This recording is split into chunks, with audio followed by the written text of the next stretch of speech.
In this video, we'll be talking about Article 3, Clause 5 of the EU's AI Act, which defines authorized representative. Authorized representative can be a natural or legal person. You can note here the differences with the entities that we have discussed before.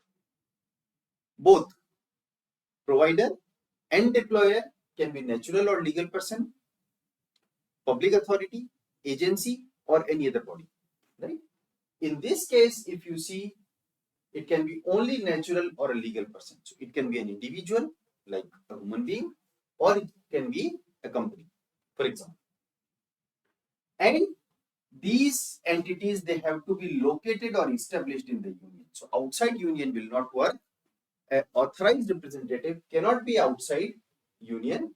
It has to be either located or established in the union.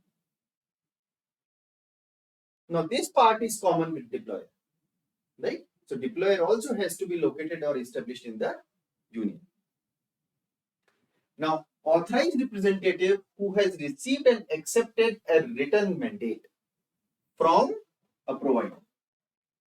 So important is to receive a written mandate from provider of an AI system or a general purpose AI model to perform and carry out on its behalf the obligations and procedures established by this regulation. So basically, the idea of authorized representative is a provider can be anywhere on the planet, but is not located or established in the union. In that case, authorized representative on behalf of this provider can perform and carry out on the obligations and procedures established by this regulation on behalf of the provider. So basically, authorized representative can act as a link between the provider and the regulators.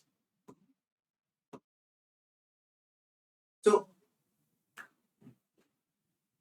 now again, this visualization is by my student Prapti Bhatt, who is an MS student at the Department of ECS at University of Tennessee, USA.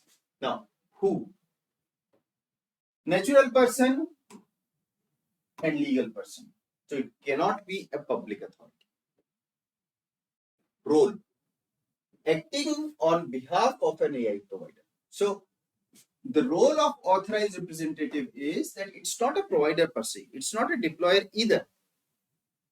It is acting on behalf of the provider in the union, because the EU's AI Act is primarily applicable in EU. Where? So authorized representatives have to be located or established inside the European Union. Now, some of the nuances. So termination. Now, we won't be dealing about these things in detail here. This we are just talking about definition, but I think these make sense. So we'll use them here.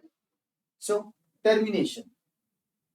Obligation under Article 22. So the authorized representative must quit and report the provider.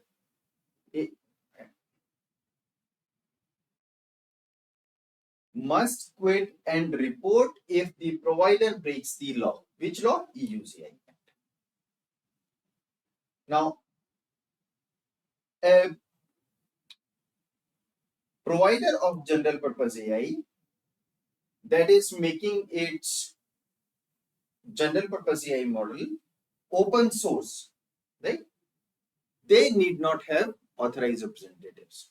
But again, if the GPAI, if the general purpose AI is such that it is with systemic risk, then they must have authorized representatives.